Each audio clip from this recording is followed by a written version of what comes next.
We actually went to rival colleges. You want to guess the state? You'll never guess. Starts with an M. Montana. Michigan. Montana. Hey, you were at lunch. He likes knowing the answer at a time. Yeah, it's really good. Okay. Just a second. The reason I'm last is because switching from Windows to Macintosh goes quickly, whereas the other way around takes like forever. That's one reason I'm last. The other reason I'm last is because I'm going to tell you that a different story. And I agree with a number of the things that have already been said, including the fact that a year from now, maybe 2 years from now for sure, there are going to be more people in this room. And I'm going to show you why. The other thing to say is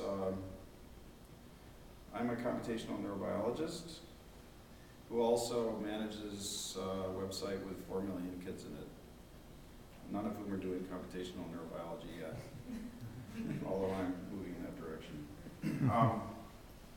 And I go to a lot of strange places these days by invitation. This is the latest one. So I've spent the last and when I go to these conferences, I figure out, this is sort of like pushing a film to a Hollywood producer. This is a little bit like the GDC conferences and IEEE conference of statisticians. So you sort of get the culture. So the point is, I spent the last day and a half doing my own data acquisition about you to write this talk. Okay, so I did analytics on you guys, and you'll let me know later if I got it right or not. So bottom line, I have no idea what I'm talking about. But if I pull it off, then I have the right metrics, right? That's the way business works. Good. So I run a site called Yville. Yville was actually the first, according to these guys, K0, so not us. We launched in 1999 as a virtual world. Actually, we didn't launch as a virtual world. We launched as a learning space. We became a virtual world somewhere around the time Second Life started getting a lot of press. Okay, so I live in San Antonio, Texas. If you ask someone in San Antonio who speaks with a Mexican accent, what part of Mexico they're from, they tell you, I'm from San Antonio. What part of Mexico are you from, Gringo? Because in other words, the border crossed them, they didn't cross the border. The interesting thing about virtual worlds, what I'm going to tell you, is the border is slowly crossing back over us. So the initial virtual world play, Second Life being a great example, didn't know what they were doing. And that's manifest by what's happening in Second Life at the moment, including what's happening to Jared in Second Life. Okay? We started with what we think is the real core of what virtual worlds and the internet are about, and slowly the world is headed back our way. I think, and you guys can drive them there, and you'll want to, and I'll show you why. The other point, which Jared made indirectly, sort of directly at the end, you don't want to be in a situation with disruptive technology where you're dependent on someone else building the technology. Second Life built, like many things with new technology, you hear this story over and over again, you can read books about it. New technology, people always try to do the old stuff in the new technology. And it takes a while to figure out what's appropriate for the new technology. An example of the old stuff, you have the guys that build the media channel, in this case, Linden Lab, Second Life, and you got a bunch of marketing companies that organize around it to push stuff into the media channel. The problem is the Linden Lab guys don't understand the channel, and when you do start to understand what's going on, as Jared, for example, is, you don't have access to the engine to do what needs to be done, or they might just shut you out capriciously. We are a one-size shop. We do everything. We do production, we do the engine, we do the metrics, we do the design, we do the implementation, we do everything. There is no millions of anybody hanging around us. Well, there are. Turns out 4 millions of anybody. So Wyville has about 4.1 million registered users, 13 million page views per month, 200,000 monthly uniques. And these are sort of interesting for those of you that know what they are. I suppose everyone in this room does. Our compositional index, according to ComScore, for tween girls is 810. That means we have the highest concentration of tween girls on the internet. Wow. I look at that stuff too.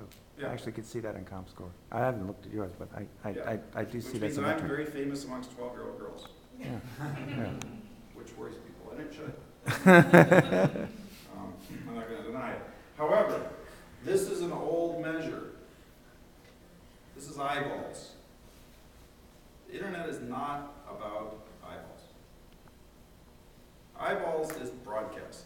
Eyeballs is someone sitting on a chair or a sofa eating Cheetos and watching football. That's eyeballs. Okay? It's not what the internet's about. Some famous chief visionary officer from a company called The Median said, it's not about eyeballs, it's about eyeballs connected to brains. Okay? Because on the internet, it's the brain that's connected. All right? Someone that's probably more famous to you guys, whose name I can't pronounce, but I just pulled this off the web without knowing he actually had something to do with his organization. This guy recently said consumers do more than view web pages and click on ads. They engage, the E word. By the way, I do a lot of education. The E word in education is evolution. As far as I can tell, the E word in marketing now is engage. You walk up to people, as I did yesterday, and say, what's the thing you really want to measure about them? They say engagement, and I say, what is it? And then that's the end of the conversation. In fact, Marketing Box 3 days ago said, the struggle, I don't know who they are, but they have a nice quote, the struggle to find appropriate metrics and awareness and engagement, the byproducts of conversation marketing, are harder to trace than search engine ranking and website traffic. Absolutely. First, you have to define what engage is. Well, in 2007, late 2007, ComScore, which I understand is a company that's interested in this kind of stuff too, actually made some engagement metrics, right? Called average minutes per visit. Okay? That's So the very person, you primitive. guys probably don't know this. So this is their data as of last month for all of the websites that serve children. Okay? Virtual Worlds and places like PBS, Discover Kids, Webkins, etc. But those aren't my numbers, and by the way, they're off. Wyville's actually about 45 minutes per, we know. But that's the panel. You're based on the panel, right? So it's all panel. I was harassing someone from ComScore last time. Yeah, right. Yes, he was. Actually, you Too were bad the she ones wasn't I 12 was. years, 12 years old. I started, he took over, it was a total double team, and it was really not fun, except that beer was involved. Anyway, so obviously we're doing something that ComScore thinks is important, which matters Okay. to somebody, probably. So what Charge is it? for it. Why is Wyville like that and not like this? By the way, these guys got a television channel, right? These guys are owned by Disney. We have 4 million users and we've never spent a penny on marketing. I apologize. Okay? I would actually, and the reason we haven't is multiple reasons. One, we didn't have any money. Two, spending 10 times more on marketing and that building it never made any sense to me. I watched that in the .coms and I watched The Consequence. And three, important point, on the internet, and it was said actually a second ago, on the internet, if they don't go on their own, it ain't something they want. Okay? This measure is phenomenal and nobody measures it. 10%. 10% of the kids who registered in Wyville in the year 2000 came back in the last month. Attention. But Retention. you'd have to know that. See, they wouldn't know that.